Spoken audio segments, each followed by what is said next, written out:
President Trump was charged because the evidence established that he willfully broke the law, the very laws he took an oath to uphold. Grand juries in 2 separate districts reached this conclusion based on his actions, as alleged in the indictments they returned. At roughly the moment Jack Smith finished saying, in plain language, that the 2020 election fraud mythology would not have survived a trial because the evidence and the witnesses weren't on Trump's side, Donald Trump did what he always does when reality refuses to cooperate. He tried to put a target on a human being. Smith had come to Capitol Hill to defend why he sought criminal charges and to rebut what he called false narratives about the investigations, and he did it with the one thing Trump cannot tolerate: discipline. He didn't snarl, he didn't grandstand, he didn't pick fights with members. He spoke like a prosecutor who still believes the job is to make a record, not make a show. Trump's answer was not a rebuttal of facts, it was a demand for vengeance.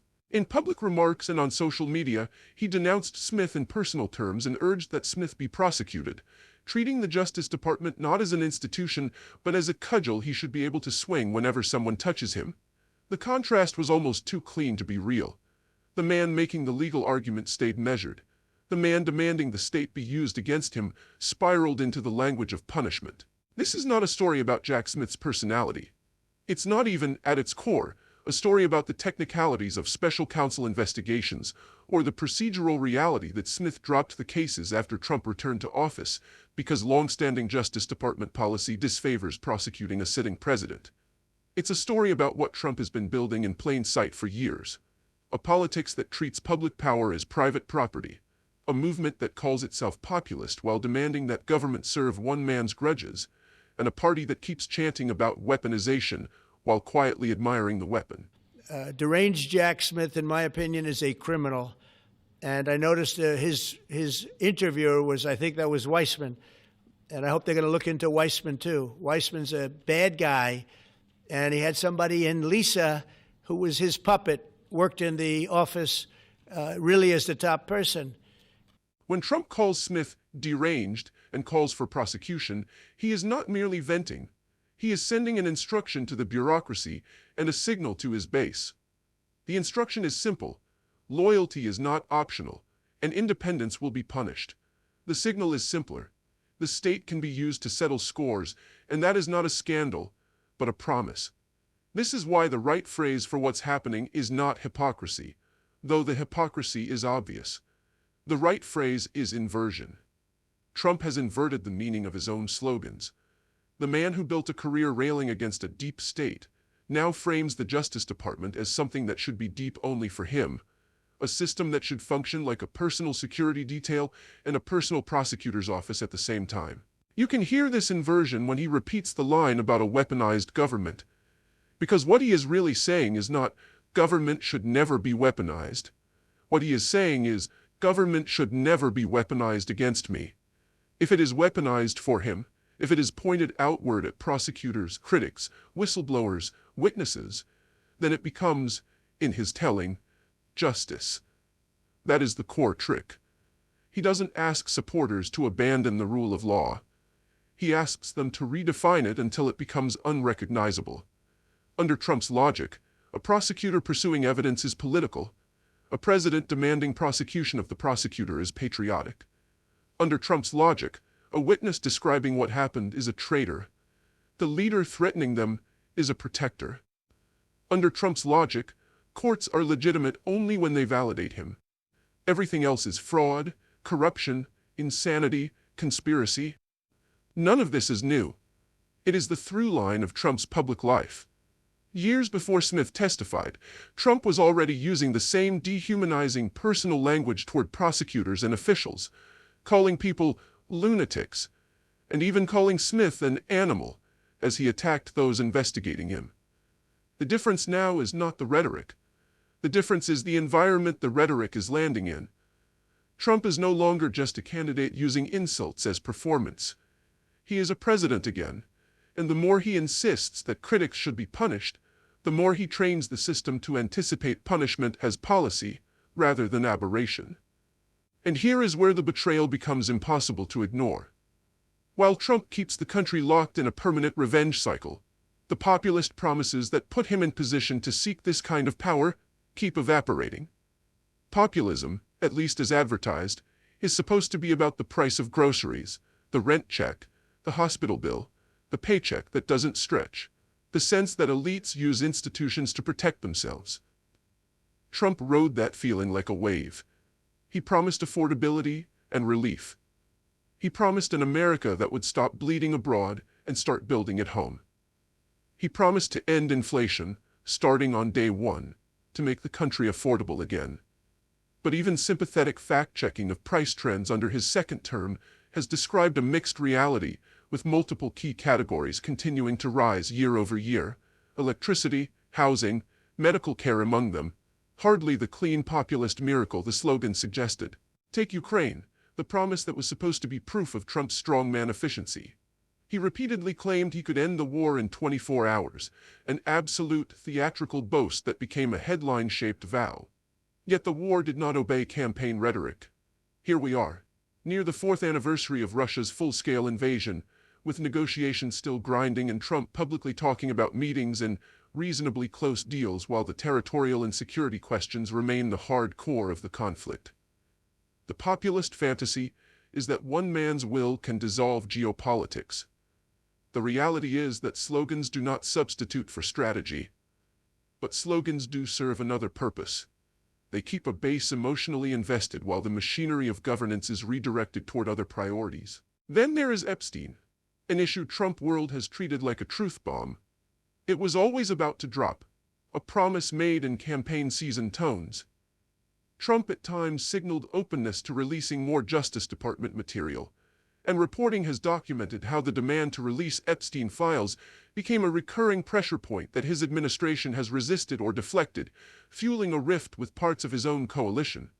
For a movement that claims to hate secrecy and elite impunity, the pattern is revealing. Transparency is a weapon when it can be aimed outward. It becomes a complication when it might boomerang back. You could repeat the same observation across the domestic promises. Trump and his allies have insisted he will protect Social Security and Medicare. The White House has issued statements arguing he will not cut them, and he has publicly repeated the pledge. But the deeper question is not the pledge itself. The deeper question is what happens when a party's governing energy is consumed by vengeance and loyalty tests instead of policy design. Systems as large as Social Security and Medicare do not survive on vibes. They survive on budgets, administration, staffing, and political attention. When attention is spent on punishing prosecutors rather than governing, ordinary people eventually pay for that negligence even if the speeches still say the right things. This is how you can tell Trump is no longer operating as a populist, whatever label he uses. A real populist, whatever you think of the ideology, is obsessed with material conditions. Trump is increasingly obsessed with personal conditions: his status, his enemies, his immunity, his reputation, his revenge. You can hear it in how he reacted to Smith. Smith's testimony was, by its nature, institutional. It was about evidence, procedure, and the integrity of a prosecution. Trump's response was personal and punitive. Prosecution not as a product of evidence, but as a product of anger. And this is where the Republican Party's role becomes the central fact, not a side note. Because Trump cannot turn the state into a personal instrument without accomplices. He needs lawmakers who will nod along. He needs a media ecosystem that will translate intimidation into strength. He needs a party apparatus that will treat dissent as treason. The modern GOP has largely provided that support, not always with enthusiasm, often with fear, but consistently with compliance. When Trump frames Smith as a target, the key question is not whether Trump posts another insult. The key question is whether Republicans with formal power treat that demand for punishment as disqualifying, or as merely another day in the office. So far too often, it has been another day in the office. And if that sounds abstract, consider what it does to a country's internal wiring.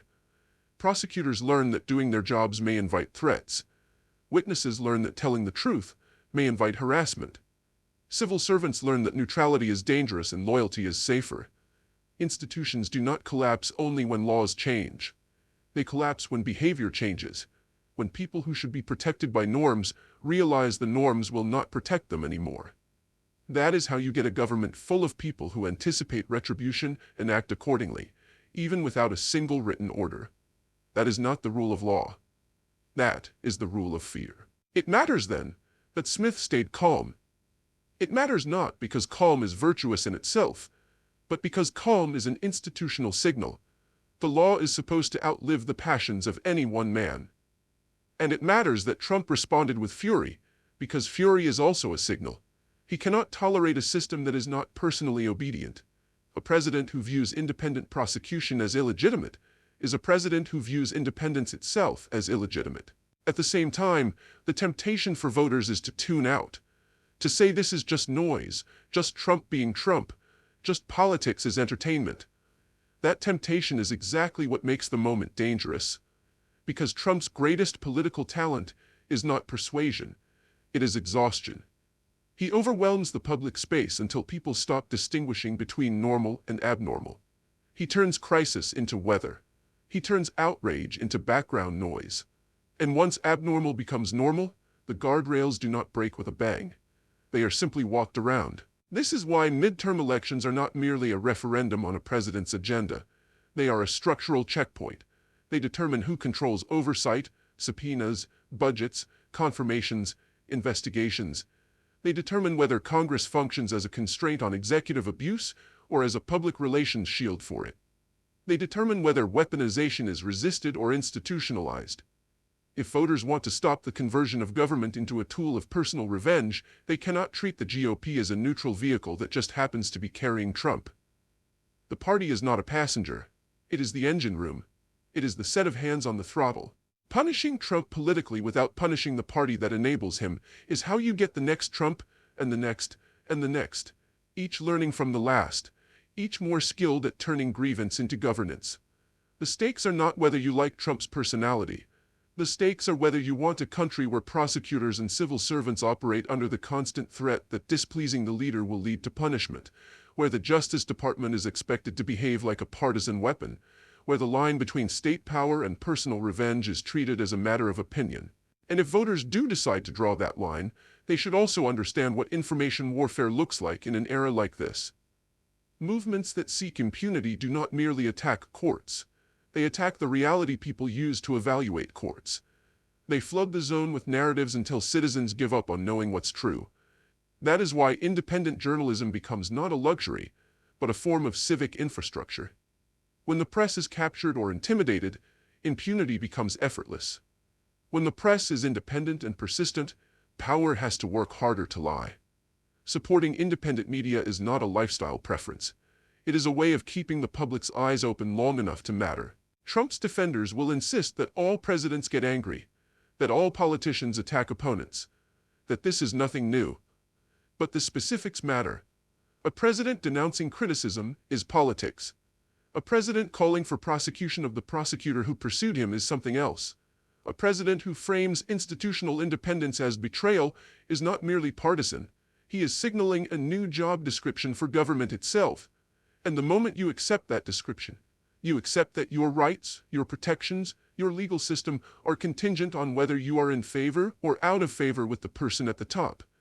That is not American populism.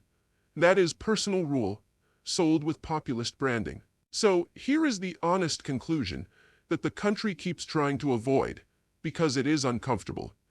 Donald Trump is not simply failing to keep his populist promises. He is actively replacing them with something darker.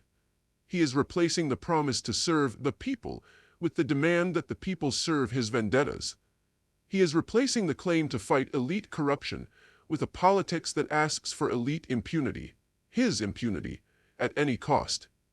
He is replacing the language of reform with the mechanics of retaliation.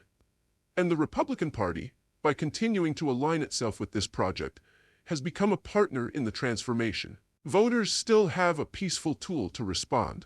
They can refuse to reward this behavior. They can deny Trump and the Republican Party the power that makes revenge governable. They can treat the midterms as a referendum not only on policies, but on whether public institutions are allowed to remain public. They can insist that no president gets a personal justice department, no party gets to intimidate the legal system into submission, and no movement gets to call itself for the people, while using government as a private weapon. The question is not whether Trump will keep attacking. He will. The question is whether the rest of the country will finally decide that the price of exhaustion is too high. The system will not save itself. The law will not defend itself. Norms do not enforce themselves. Citizens do. And in the next election, they can do it the one way the Constitution still guarantees, by removing from power the man who demands personal vengeance, and the party that keeps giving him permission. I think the attack is unjustified. I think the people who worked with me as career public servants are people, they're part of the reason I've been a prosecutor for so long, is to work with people like that, not just the prosecutors in my office, but also the agents, FBI agents who are heroes, who have served